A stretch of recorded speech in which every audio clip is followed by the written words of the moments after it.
So friends, welcome back to my YouTube channel learn science. आज हम Oxford new science in everyday life class 7 का chapter number 16 start करने जा रहे हैं। वाटर अ प्रीशियस रिसोर्स। राइट, अभी तक हम लोग 15 चैप्टर कंप्लीट कर चुके हैं। आई होप आपने सारे चैप्टर्स पढ़ ही लिए होंगे और आपको सारे चैप्टर्स समझ भी आ गए होंगे। मैंने सभी चैप्टर का लिंक डिस्क्रिप्शन में दिया हुआ है। आप में से अगर कोई सभी चैप्टर पढ़ना चाहते हैं तो आप पढ़ लीजिएगा। क्वेश्चन आंसर्स प्लस एक्सरसाइज के साथ आपके सभी डाउट्स भी क्लियर हो जाएंगे। फिर भी अगर आपको कोई डाउट है, कोई क्वेरी है, कोई क्वेश्चंस हैं तो आप मुझसे जरूर पूछिए। चलिए स्टार्ट करते हैं चैप्टर नंबर 16, वाटर अ प्रीशियस रिसोर्सेज। ये चैप्टर बहुत ही इजी है। वाटर के बारे में हमें पढ़ना होगा, लेकिन इजी तो है बट महत्वपूर्ण है। क्यों? क्योंकि वाटर का हम हमेशा से दुरुपयोग करते हुए आए हैं, ठीक है, और हम बहुत वेस्ट करते हैं। सो चैप्टर भी का आप नाम ही देख लीजिए, वाटर अ प्रीशियस रिसोर्सेस, एक कीमती रिसोर्स प्रीशियस कहा गया है। ये कहने का मकसद ही इनका यही है कि हमें वाटर को बचाना चाहिए, हमें वेस्ट नहीं करना चाहिए, ठीक है। So you will learn about in this chapter. आप क्या क्या पढ़ने वाले हैं? पहले हम पढ़ेंगे, पहला टॉपिक होगा हमारा फॉर्म्स ऑफ वाटर, ठीक है, एंड देन फिर हमारा होगा यूजेस ऑफ वाटर, वाटर का कहाँ कहाँ यूज करते हैं। फिर हम तीसरा होगा हमारा topic sources of water, water के क्या क्या सोर्सेज हैं, कहाँ से हमें वाटर प्राप्त होता है। फोर्थ होगा हमारा natural distribution of water in India. India में जो है नेचुरल डिस्ट्रीब्यूशन वाटर का कैसा है, कहीं पे ज्यादा है, कहीं पे कम है। फिर हम पढ़ेंगे स्कैरसिटी ऑफ वाटर, कि वाटर की अगर आप स्कैरसिटी की बहुत अच्छी सी आप उर्दू में बोलें तो कहा जा सकता है कि वाटर की किल्लत, पानी की किल्लत, यानी कि पानी की कमी। ऐसी जगह इंडिया में बहुत सारी ऐसी जगह हैं जहाँ पर कि आपकी डेली लाइफ के लिए भी उतना वाटर नहीं हो पाता है उनको, कि वो अपनी डेली लाइफ के जो उनके काम होते हैं उनको अच्छे से कर सके, ठीक है। एंड देन हमारा होगा last topic conservation of water, कि वाटर को कंजर्व कैसे कर सकते हैं, कैसे बचा सकते हैं हम, क्या क्या उसके उपाय हैं। ओके, तो इजी चैप्टर है, बस पढ़ते चले जाइए और याद भी आपको होता ही चला जाएगा इंशाल्लाह, मुझे उम्मीद है। So water is a natural resource that is vital to the presence of life on the earth. Water ऐसा नेचुरल रिसोर्स है जो कि अर्थ पर लाइफ के प्रेजेंस के लिए बहुत ही जरूरी है ना। अगर अर्थ पर वाटर नहीं होगा तो हम कैसे जी पाएंगे? जितने भी हमारे साथ जीवधारी हैं वो कैसे जी पाएंगे, है ना। Water exist in abundance on our planet earth. हमारे प्लेनेट अर्थ पे वाटर बहुत ही ज्यादा मात्रा में मौजूद है, लेकिन however only a very small fraction of it is fit for human consumption। सिर्फ बहुत ही कम मात्रा में वो ह्यूमन के कंजप्शन के लिए वो फिट है, यानी कि बहुत ही थोड़ा वाटर ऐसा है जो कि आप यूज कर सकते हो, बाकी सारा वाटर आप यूज नहीं कर सकते। Let us first understand the distribution of water on अर्थ। सबसे पहले हम अर्थ पर जो वाटर का डिस्ट्रीब्यूशन है इसको पहले समझेंगे कि वाटर का डिस्ट्रीब्यूशन अर्थ पर कैसा है, कितना हम यूज कर सकते हैं, कौन सा सी वाटर है, कौन सा ओशन वाटर है, कौन सा फ्रेश वाटर है, फ्रेश वाटर में भी कौन कौन सा वाटर हम अपनी डेली लाइफ के लिए यूज कर सकते हैं। So study the pie chart given below. Where is the most of the water on earth found. सबसे ज्यादा अर्थ पे वाटर कहाँ पे मिलता है? तो हमें सीज या ओशियन में वाटर मिलता है। तो अगर आप इस पाई चार्ट को देखो तो इस पाई चार्ट में देख रहे हैं ये पूरी अर्थ है। अर्थ पे सीज और ओशियन में लगभग 97.41% आपका टोटल वाटर है। उसमें से सिर्फ 2.59% वाटर फ्रेश वाटर है, और उस 2.59% में 1.954% जो है वो ग्लेशियर और आइस कैप्स में, और 0.592% जो है ग्राउंड वाटर है, ठीक है। अब फिर उसके बाद हम आगे चल रहे हैं कि जो हमारे पास अवेलेबल है, ठीक है, हमारी यूज के लिए कितना परसेंट है, तो वो 0.014% है। देखिए कितना कम है। और उसको जब हमने बड़ा किया, उसके पाई चार्ट बनाया, तो उसमें भी लेक्स में कितना है, 0.007%। और सॉइल मॉइस्चर, जो सॉइल सोख लेती है वाटर, तो उसमें कितना है, 0.005%। और प्लांट और एनिमल्स कितना कंज्यूम करते हैं, कितना वो यूज करते हैं, तो 0.0001%। उसमें रिवर्स में 0.0001%, और वाटर वेपर कितना है, 0.001%। देख रहे हैं आप कि मतलब कितना कम वाटर जो है वो हमारे यूज के लिए है, ठीक है। फिर भी ह्यूमंस नहीं मानते हैं और वाटर को वेस्ट करते हैं। Most of the water that exist on earth is in the seas and ocean, ठीक है। ज्यादातर वाटर कहाँ पे है अर्थ में? सीज में और ओशन में। Sea and ocean water is highly salty and hence unfit for drinking. तो हम सी और ओशन का वाटर क्यों नहीं यूज करते हैं हम अपनी डेली लाइफ के लिए? इस वजह से क्योंकि वो बहुत ज्यादा साल्टी होता है, उसमें बहुत ज्यादा नमक होता है और वो ड्रिंकिंग के लिए अनफिट है। हम उसको पी नहीं सकते हैं, हम उसको अपनी डेली लाइफ के लिए यूज नहीं कर सकते हैं। इतना साल्टी होता है कि वो आपके कपड़ों को गला देगा और भी जो जिस भी चीज को आप यूज करोगे उनको खराब कर देगा। Most of the fresh water is frozen in the glacier and in the polar ice caps and is thus not readily available। और जो फ्रेश वाटर था 2.59%, तो उसमें ज़्यादातर जो है वो ग्लेशियर पर और पोलर आइस कैप्स जो होते हैं, जैसे कि आप यहाँ देख रहे हैं, वहाँ पे वो जमा हुआ है और इसी वजह से वो इतनी आसानी से हमें अवेलेबल नहीं है। Only a small fraction of fresh water is readily available for use. सिर्फ बहुत ही कम परसेंट वाटर जो है फ्रेश वाटर वो हमारे यूज के लिए हमें अवेलेबल है। Therefore all of us must make an effort to use water judiciously। इसी वजह से हमें जो है वाटर को बहुत ही विवेकपूर्ण तरीके से यूज करना चाहिए। In this chapter we will learn about different forms of water, its uses and distribution in India and how to use it efficiently। हम इस चैप्टर में क्या क्या पढ़ेंगे? अलग अलग वाटर के फॉर्म्स पढ़ेंगे, उसके यूजेस पढ़ेंगे, इंडिया में कैसे कहाँ डिस्ट्रीब्यूशन है, कैसा डिस्ट्रीब्यूशन है, नेचुरल डिस्ट्रीब्यूशन, और हमें इसको कैसे यूज करना चाहिए, ठीक है। सो सबसे पहला हमारा टॉपिक है फॉर्म्स ऑफ वाटर। वाटर हमें किस किस फॉर्म में मिल सकता है? वाटर एग्जिस्ट इन 3 स्टेट्स। वाटर जो है वो तीनों स्टेट में हमें मिलता है, सॉलिड में भी, लिक्विड में भी और गैस में भी। देख सकते हैं all the 3 states are reversible and interchangeable. और ये तीनों स्टेट, वाटर की एक अच्छी खासियत ये है कि वो हमें तीनों स्टेट में भी मिलेगा, सॉलिड, लिक्विड एंड गैस। और ये तीनों स्टेट जो है ये रिवर्सिबल भी है, मतलब अगर सॉलिड में है तो हम उसको वापस से हम लिक्विड बना सकते हैं, लिक्विड है तो हम उसको सॉलिड बना सकते हैं, गैस है तो हम उसको लिक्विड बना सकते हैं, ठीक है। All the 3 states of water are also present in our natural environment at any given time.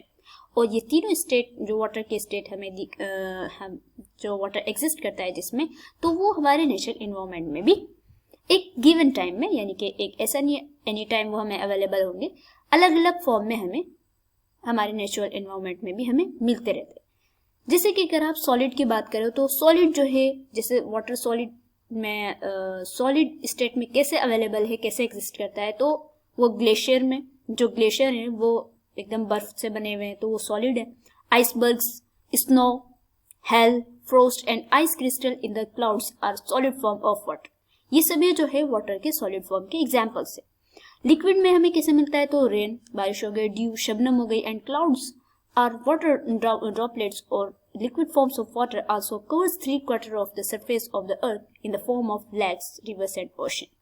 तो हमें जो लिक्विड वाटर है ये हमें ज्यादा मिलता है ना, मतलब वाटर जो है लिक्विड फॉर्म में ज्यादा मिलता है और हमें रेन, बारिश के फॉर्म में मिल जाता है, ड्यू, शबनम, क्लाउड्स हो गए या ये वाटर ड्रॉपलेट्स हो गए।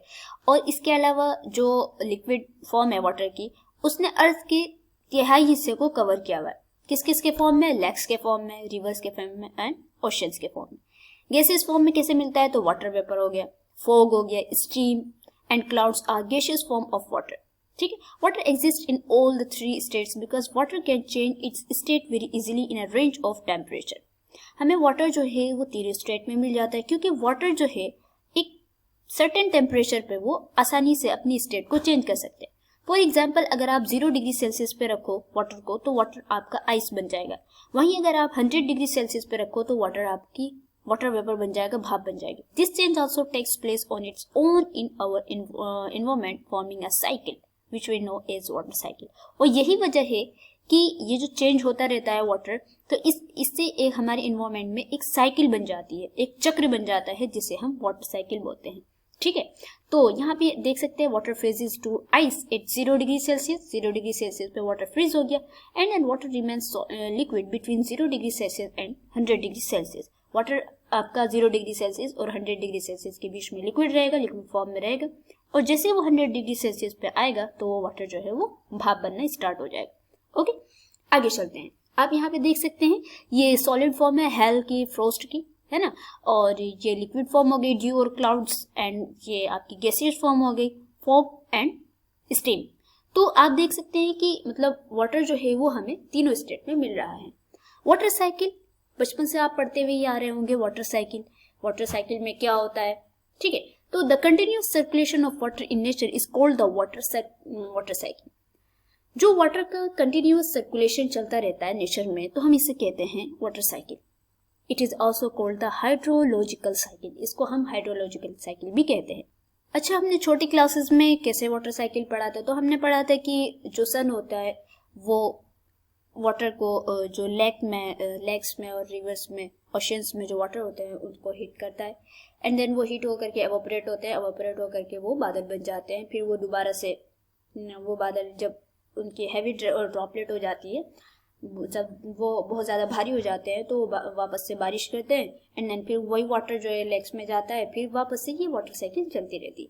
अब हम लोग थोड़े बड़े क्लास में आ गए, तो हमें कुछ यहाँ पे कुछ पॉइंट्स को, कुछ सर्टेन नेम को भी आपको याद रखना होगा। जैसे कि आप सबसे पहले ऐसे नहीं मतलब बोल सकते कि भाई सन से हीट आ रही है तो वो एवोपरेट हो गया, ये सब।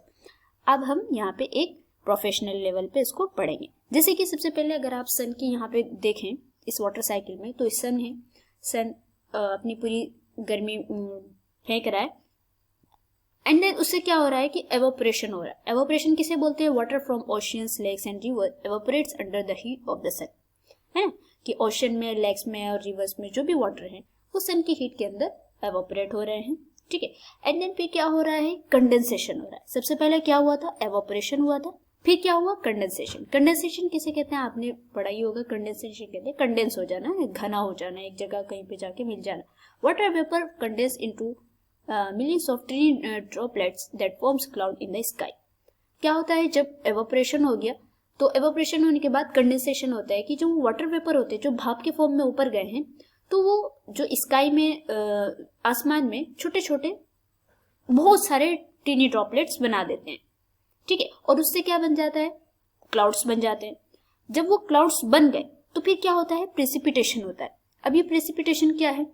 The millions of tiny droplets collide with one another to form larger droplets which fall down as rain or snow when they become too heavy।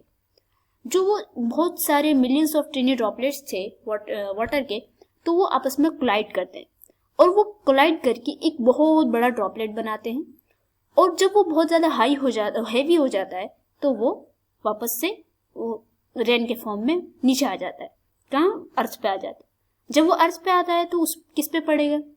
वो आपके मतलब लेक्स पे भी पड़ेगा, पॉन्ड्स पे भी पड़ेगा, ओशन में भी पड़ेगा, और जो प्लांट्स हैं उन पे भी पड़ेगा। जब वो प्लांट्स पे पड़ेगा तो क्या होगा? वहाँ पे होगा ट्रांसपिरेशन। जब हम प्लांट का चैप्टर पढ़े थे, हमने उसमें पढ़ा था कि ट्रांसपिरेशन में क्या होता है कि plants give of water vapour through transpiration, कि प्लांट्स जो हैं वो वाटर वेपर के थ्रू पानी को बाहर कर देते हैं, जिसे हम बोलते हैं ट्रांसपिरेशन। ये उसमें जो स्टोमेटा होते हैं, जब उस पे सन की हीट पड़ती है तो वो ट्रांसपिरेशन करते हैं, यानी वाटर वेपर के थ्रू पानी को बाहर निकाल देते हैं। तो हमने इस पूरी वाटर साइकिल में क्या क्या पढ़ा? पहले हमने पढ़ा एवोपरेशन, है ना, कि वाटर एवोपरेट हो रहे हैं, एंड देन वो क्या हुए? एवोपरेट होकर के आसमान में गए, वहाँ पे कंडेंस हो गए, छोटे छोटे टिनी ड्रॉपलेट्स जो है वो कंडेंस हो गए।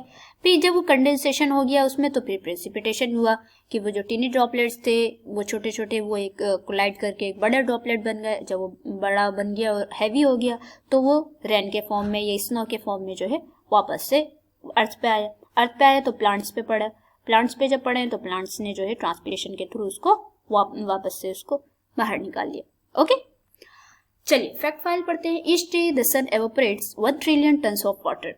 रोजाना सन कितना एवोपरेट करता है? तो सोच लीजिए 1 ट्रिलियन टन वाटर को एवोपरेट करता है। इसी वजह से जो है एक टाइम जब वो हैवी हो जाते हैं तो वापस से हमारे यहाँ बारिश होती है। ओके, तो ये आप इस वाटर साइकिल को थोड़ा गौर से देखिए। यहाँ पे क्या हो रहा है?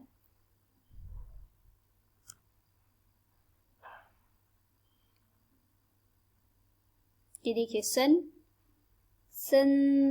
से वाटर एवोपरेट हो रहा है एंड देन एवोपरेट हुआ तो फिर वहाँ पे क्या हुआ, कंडेंसेशन हुआ। कंडेंसेशन के बाद प्रेसिपिटेशन हुआ। प्रेसिपिटेशन के बाद जब रेन के फॉर्म में, बारिश के फॉर्म में जब वाटर आया तो वाटर देखिए फिर वापस से वो लेक में ही जा रहा है। ओके, देखिए आई होप आपको मज़ा भी आ रहा होगा। फिर वापस से वही एवोपरेशन हो रहा है, फिर कंडेंसेशन होगा, कंडेंसेशन के बाद प्रेसिपिटेशन होगा एंड देन ट्रांसपिरेशन होगा। ओके, आई होप आपको समझ में आ गया होगा। चलिए आगे चलते हैं हम लोग।